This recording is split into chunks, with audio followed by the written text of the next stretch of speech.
પાણીયારી મારી બે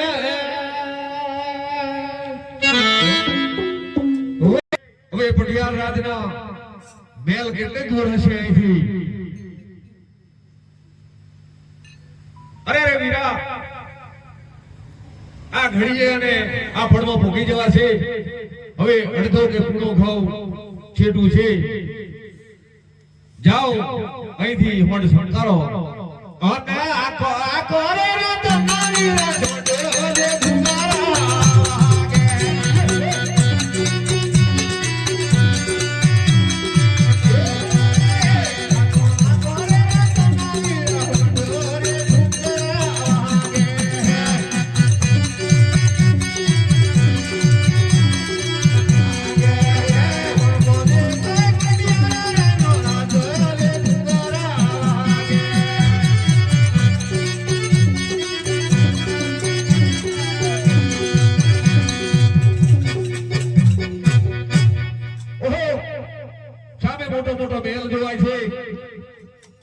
દરવાજા આગળ ચોકી જોવાય છે.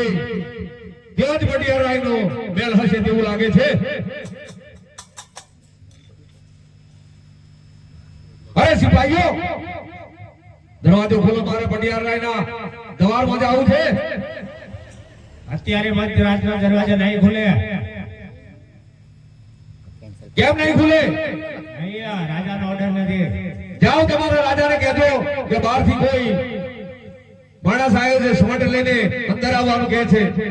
અત્યારે કોઈ સમજ નહીં ચાલે. જાઓ એક વખત પૂછી દેજો તમારા રાજાને.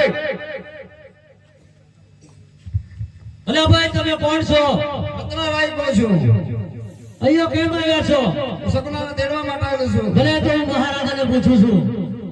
ઓ મહારાજા પડિયાર, બાર કોઈ એવો કોઈ રત્નારાય કરામનો માણસ આવ્યો છે, આપણા રાજની અંદર પ્રવેશવાનો હુકમ માંગે છે. અરે રત્ના, આ રાજની અંદર તને નહીં બેસવા મળે. અરે સાંભળો આ રત્નાની વાત.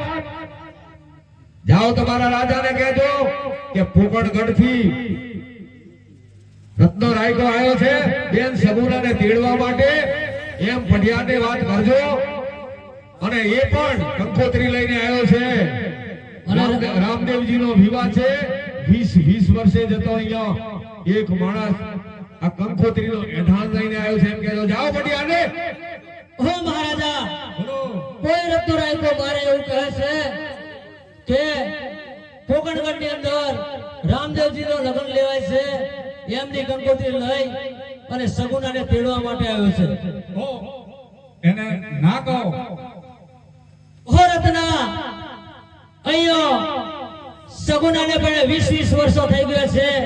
અત્યારે કોકણગઢ અને પિંગલગઢ ની અંદર વિરોધ ચાલે છે માટે રત્ના સગુણા નહીં આવે તું જોથી આવે છે તઈ પાછો વળી જા ભલે ચાલે હું સગુણા જાઓ સિપાહીઓ, સગુણાના લીધા વગર નહીં જાઉં.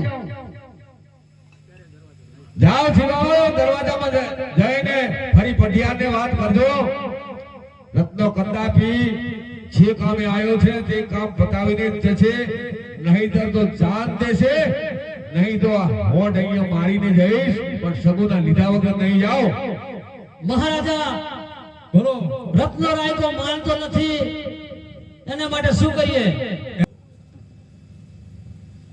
અરે રત્ના, અરે એક વખત એને રત્ના રાયકાને ના પાડી હોય એ સીધે પગે રત્નો નહીં આવે તારા દ્વારમાં.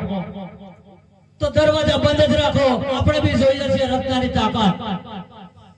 અરે રત્નાની હોડ કેમ આ રીતે આકર વિકર થાય છે?